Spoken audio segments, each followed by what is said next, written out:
우리가 처음부터 이제 우리가 소송을 할 때 이런 문제를 제기해서 이런 결론을 받아야 한다. 그래서 아마 우리가 행정소송을 제기하면 각하할 것이다. 그래서 헌법소원도 같이 했죠. 우리가 왜 행정소송으로 하면서 힘들게 밤을 새서 헌법소원을 같이 하냐 하면 두 가지 우려를 한 거죠. 아까처럼 재판 안 하고 계속 끌고 있거나 아니면 각하시키거나. 그래서 사실 저희들이 여기 우리 박일전 유명 선생님, 또 우리 육중경 선생님, 또 우리 여기 이선희 선생님이랑 다 있죠. 저 뒤에 또 박선 선생님도 와시고 다 같이 가지고 선생님들이 선생님들도 와 있고 그래서 학부모들 해가지고 우리 14분인가 13분이구나 소송을 하고 헌법소원은 학생들까지 해서 이제 남편들까지 같이 했죠. 그래가지고 24명인가 이렇게 헌법소원을 좀 진행을 합니다.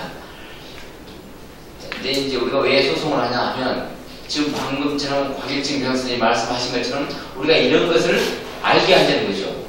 명백하게 판례로 이건 아무것도 아니다. 너희들 왜 소송하냐? 이거 소송거리도 안 돼. 그냥 정의로 취급하는 거죠. 사실 우리는 학생인권조례를 만들었을 때 학생인권조례 때문에 우리 지금 강하정 사모님 말씀하신 것처럼 이런 사례 실질적으로 여기 계시는 육중경 선생님이 징계를 받거나 이런 걸 좀 많이 기다렸었어요, 사실은. 근데 징계를 안 해버리니까 소송이 안 되는 거예요. 그때 우리가 준비하고 있을 때 이제 권영일 변호사님이 대응을 했는데 제가 지방에 있으니까 했는데 너무 잘 써가지고 야 육중경 교사를 징계했다가는 바로 소송 들어오면 이 학생인권조례가 이제 소송에 붙으면 무효되거든요. 그러면 그 사람들 일자리가 없어질 것 같으니까 계속 괴롭히기만 하면 결정적으로 구두경고 뭐 서면으로 보내고 징계를 안 하더라고요. 그래서 그런 징계 사례가 있으면 좋겠다. 선생님들 가셔가지고 의도적으로 한번 학생인권조례를 위반해서 징계권을 좀 만들어달라. 사실 그거거든요. 근데 저희들이 그래도 끝까지 가야 되기 때문에 또 항소를 했습니다. 소송은. 그래서 지금 항소가 진행되고 있고요. 이제 또 그 사람들은 이제 헌법소원을 더 걱정합니다. 왜냐면 행정소송은 그렇게 각하시킬 수 있다고 하지만 헌법소원을 했는데 이게 답변서가 한 97페이지 정도 왔더라고. 그래서 뒤에 증거자료까지 하니까 제가 읽어보지 못했어요. 너무 길어가지고. 근데 한 이 증거자료까지 하니까 1000페이지 정도 되는 것 같아요. 집행에서 했는데 이렇게 준비를 해갖고 온다. 헌법소원에다 이렇게 사과를 그러는데 저는 헌법소원이든 행정소송이라는 게 그게 결과가 중요한 게 아니라 선생님들이 그걸 봤을 때 야 인권조례 법인데 사실 인권조례를 만든 게 각 시군에서 만드니까 이게 엄청나게 중요한 것처럼 학교 교칙보다 더 위에 있는 것처럼 생각하시고 또 교육청에서 이렇게 공문이 보내면 막 그걸 금조격처럼 하시고 하는데 사실 그런 것이 아니거든요. 그래서 권영춘 교사 선생님이 말씀해 주신 거에 너무 감사하고 동조하면서 제가 결정을 안 했거든요. 사실 그쪽인데요. 우리 아까 이선희 선생님도 말씀했지만 이미 학생인권조례는 내부제에 있고 지금 이제 2006.13 선거가 되면서 이제 경남 학생인권조례 우리 차정화 국장님 왔지만 경남 학생인권조례는 아주 심각하더라고요. 우리가 생각한 것보다 훨씬 상상을 초월합니다. 그곳에서는 학교 교칙도 조례에 따라서 만들게 돼 있고 그걸 위반하면 안 되게 다 이렇게 해놓고 합니다. 그리고 뭐 이따 말씀하시겠지만 우리가 생각하는 그런 인권교육하고 너무 달라요. 성인권 교육 저는 처음 들어봤습니다. 그런 것도 하게 막 시키고 그 경남 인권조례 안은 차유학전을 좀 들어보시고 그래서 이제 계속 지금 이제 경남 같은 데서도 만들려고 하고 또 우리 충남 인권조례도 폐지됐다가 다시 지방선거가 끝나고 나서 인권조례를 또 만들었죠. 이런 일이 계속 일어나고 있기 때문에 끊임없이 우리는 계속 이 싸움에서 할 수밖에 없다. 근데 그러면 과연 인권조례를 왜 만들려고 하느냐 그걸 좀 이야기해 주거든요. 오늘 제목 자체가 학생 인권조례 정말 학생을 위한 것인가 그것이 아니라고 하니까 할 것 같아요. 저는 그러면 뭐 학생 인권조례를 왜 만드냐 우리 곽일천 선생님 말씀하신 아무것도 아니라고 하는데 왜 만들 것 같습니까? 또 그래. 역시요. 제가 마지막 페이지에 써놔서 잘 잡으시게. 이 학생 마지막 페이지가 제일 끝에가 저까지 가면 이제 끝이에요. 25페이지죠. 마지막 페이지에 국가사무와 지방사무 25쪽에 딱 지방재정법 아니까 지방재정법 이걸 먼저 읽고 시간 안 가면은 또 못하니까 이걸 먼저 해야 될 것 같아요. 지방재정법을 보면 지방자치단계는 그 사무에 속하는 사무만 이제 지방재정을 쓰게 되는데 그때 조례를 만들어요. 조례를 보시면 그 사업에 있잖아요. 다만 사업에 따른 지출은 해당 사업의 지출 근거가 조례에 직접 규정되어 있는 경우에 한다. 그렇기 때문에 이 지방에 있는 돈을 쓰려고 하면 조례가 있어야 되거든요. 그렇기 때문에 있으라만 하지만 만들어놔야 돼요. 돈. 그리고 또 거기 보시면 그 사실은 이 서울시 학생인권조례를 보면 그게 나타나지 않아요. 학생인권조례 좋은 내용가 있습니다. 근데 거기 보면 시행규칙 그래가지고 그 규칙을 교육감이 정한다고 하는데 그 규칙을 봐야 돼. 그냥 학생인권조례라고 하면 아무것도 안 나타나. 돈 문제가 하나도 안 나와. 시행규칙을 봐야 돼. 그게 이제 이따가 보면 알겠지만 거기 보면 여기 보세요. 학생인권조례와 재정조례 해가지고 두 문단 그리고 서울특별시 학생인권조례에서 위임한 사항과 그의 실행에 필요한 사항을 규정하는 목적으로 하는 서울특별시 학생인권조례 시행규칙을 만들었죠. 거기에 보면 교육감은 조례 제42조에 따른 학생인권교육센터에다 예산 등 필요한 사항을 지원해야 한다고 규정하고 지원해야 한답니다. 그리고 이항 상황에 보면 센터에는 교육 전문 직원이나 일반직 공무원 또는 일반 임기직 공무원을 배치할 수 있다. 이걸로 이제 사람도 뽑고 예산도 쓰고. 근데 이게 저리만 봐가지고 아무도 모르죠. 사실은 이게 숨어있는데 다른 데도 다 그래요. 사실 경남도 마찬가지야. 경남도 내가 봤더니 거기에 돈장이 하나 안 나와.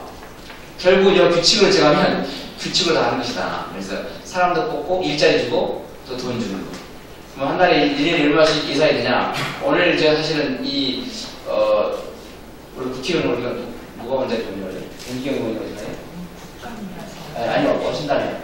그럼 제가 꼭 하고 싶은 거 뭐냐면 이 교육위원회에서 하고 싶은 게 해야 될 게 뭐냐. 그러면 서울시나 경남이나 가서 할 일은 뭐 인권조례가 뭔지 지적하는 게 중요하죠. 근데 그거 아무것도 아닌데 왜 만들려고 하냐? 그걸 물어봐야 되고 더 중요한 것은 여기서 국회에서는 각 지방자치단체에다가 너희들 학생인권조례 만들어가지고 돈 얼마 쓰냐 이 자료를 달라고 해야죠 사실. 그래서 우리가 지금 이 소송을 하면서 할 일은 뭐냐면 재정을 나오면 저는 그래요. 이 학생인권조례는 아무것도 아니다. 아까 말씀했죠. 이미 헌법과 법률에서 다 정해진 거다 하면 그것은 우리가 법률할 때 입장에서 보면 그건 국가사무예요. 국가사무. 헌법과 법률을 정해준 거에서 이미 다 있는 거다. 누가 정했어요? 교육기본법, 초중등교육법. 여기서 정했잖아요. 국회에서. 이런 국가가 할 일이죠. 지방자치단체 도의원이나 시의원들 할 일이 아니란 말이죠. 그래서 무예요 사실은. 지방자치단체가 할 수 있는 게 아니에요. 그래서. 그러면 딱 이 조례 만들라고 돈만 타내면 되거든요. 그래서 우리가 지금 할 일은 주민감사 청구를 행사해야 돼. 주민감사. 주민감사를 해서 주민소송을 해야 된다. 그게 뭐냐면 주민감사라는 게 아주 간단해요. 지금 우리 이제 나인데 우리 이선희 위원장님과 보석을 우리 이경재 대표님 계시니까 하는데 주민감사는 우리 조례개별 청구를 행사하려고 하면 막 그 서울 시민의 10% 이렇게 엄청 힘들어요. 거의 10만 명을 받아야 되잖아요. 근데 주민감사는 한 500명만 있으면 돼요. 500명만. 그래가지고 일단은 그 돈을 어디다 썼는지를 알아야지. 그래서 시의원이라 할지 국회의원을 통해 돈을 써서 보고 그 돈이 사실은 다시 토해내야 돼요. 그 돈은. 그래서 그것을 이 돈을 잘못 썼기 때문에 다 토해내세요 하는 게 주민감사예요. 그리고 그게 결정이 지금 보면 행정부라 할지 교육부가 그 감사를 좀 부실하게 하면 다시 소송을 해가지고 이 돈을 토해내세요 하는 게 주민소송이에요. 그래서 이런 소송을 이제 가야 된다. 제가 볼 때는 그 결론만은 사실은 알면 됩니다. 제가 그 말 하려고 왔거든요, 사실은. 그러면 이제 그래도 제가 이제 논리적으로 좀 해야 되니까 그 앞에 이제 굵쭉 보시면 제목을 보시면 되고 제일 중요한 건 그 11쪽 보면 사실 학생인권조례 때문에 소송은 많이 있었습니다. 2012년에 광명시 교육감이 학생인권조례를 만들었을 때도 교육부에서 소송을 걸었어요. 그런데 그때 소송에서 이게 문제가 뭐냐면 교육감이 교육감이 학생인권조례를 만들어 놓고 어떤 일 때문에 아마 재판을 받는다고 학생인권 교육감을 그만 못하고 대행이 있거든요.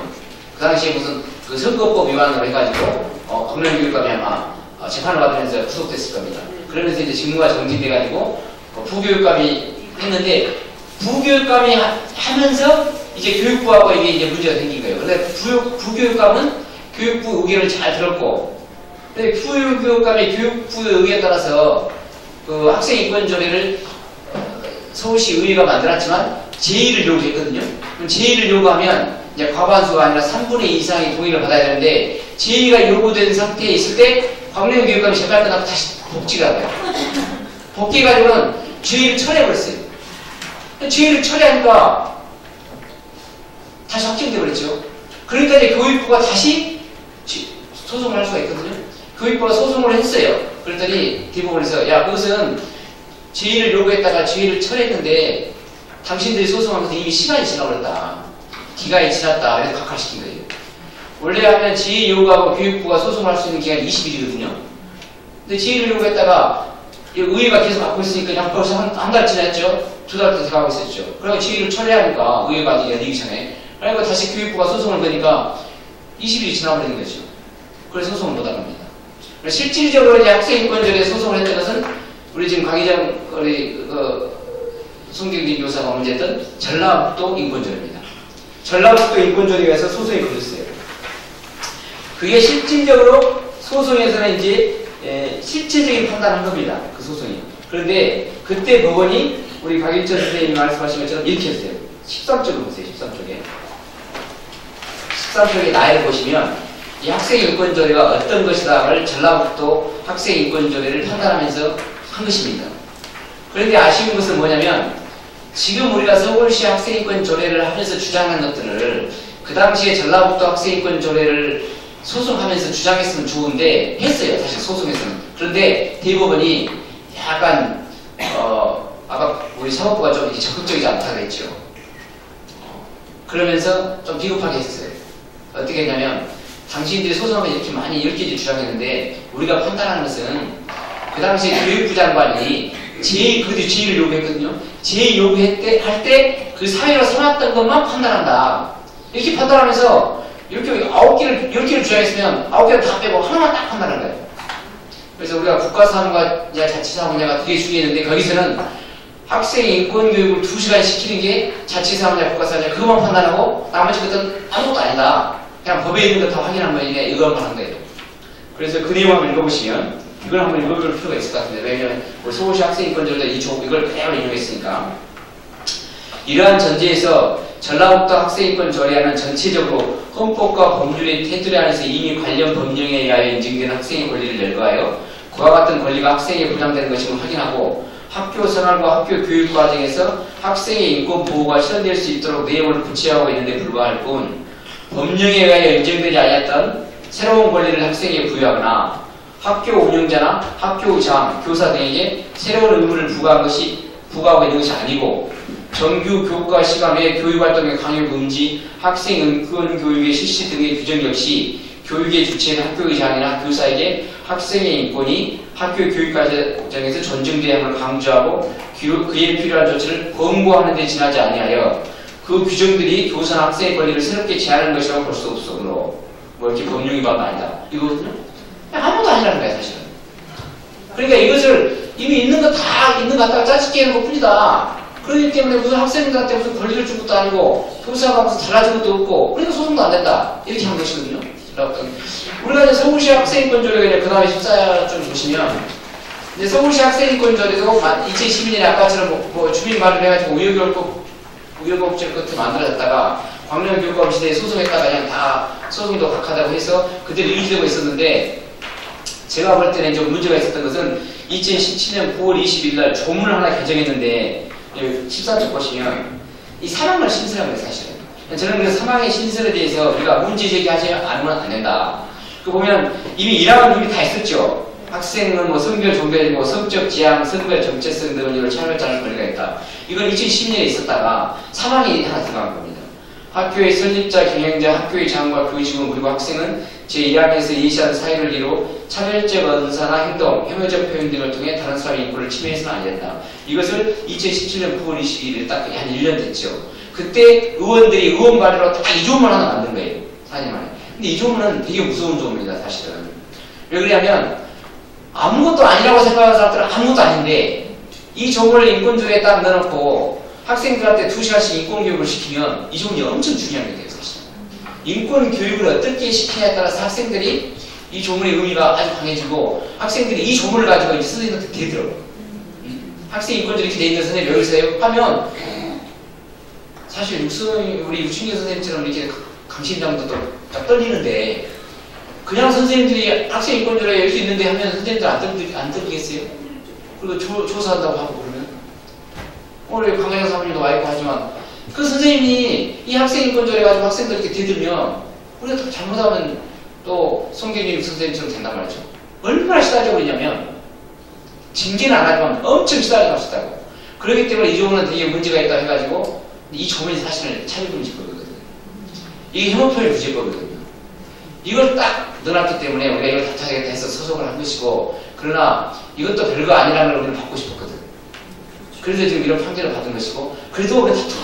왜? 선생님들이 아무런 의무가 없다고 생각할 수가 없어요. 조문을 보면. 그게 17조 보셨죠?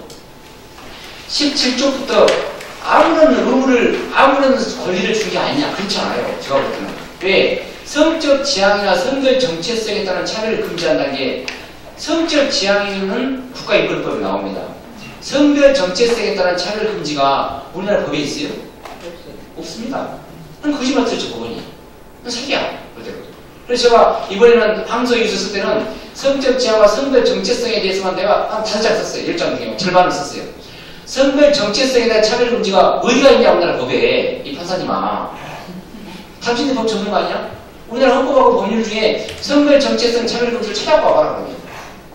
그리고 제가 다 뭐 화장실 같이 쓰자 뭐 하는 거 있잖아. 남자가 목욕탕에 들어갔더니 사진을 붙여가지고 이 사진이 무슨 뜻이냐 하면서 내줬어요. 성별 정체성에 따른 차별금지가 성평등입니다. 성별에 따른 차별금지는 양성평등이죠. 성별. 섹스 이퀄리티. 그런데 성별 정체성의 젠더 아이덴티티가 이게 성별 정체성에 따른 차별금지가 성평등 아닙니까? 그럼 성평등에 대해서 우리나라 법이 어디가 있어요? 이걸 문제 삼고 있는 것이고 저는 그래서 나는 이 학생인권조례가 이 새로운 권리를 생긴 게 아니냐? 이게 법률적인 의미가 있다고 하면 나는 당연히 이 조례는 무효가 돼야 된다 이렇게 주장하고 있는 것입니다. 그럼 또 계속하면 또 이 상태를 알아듣기 힘드니까 그만하겠습니다.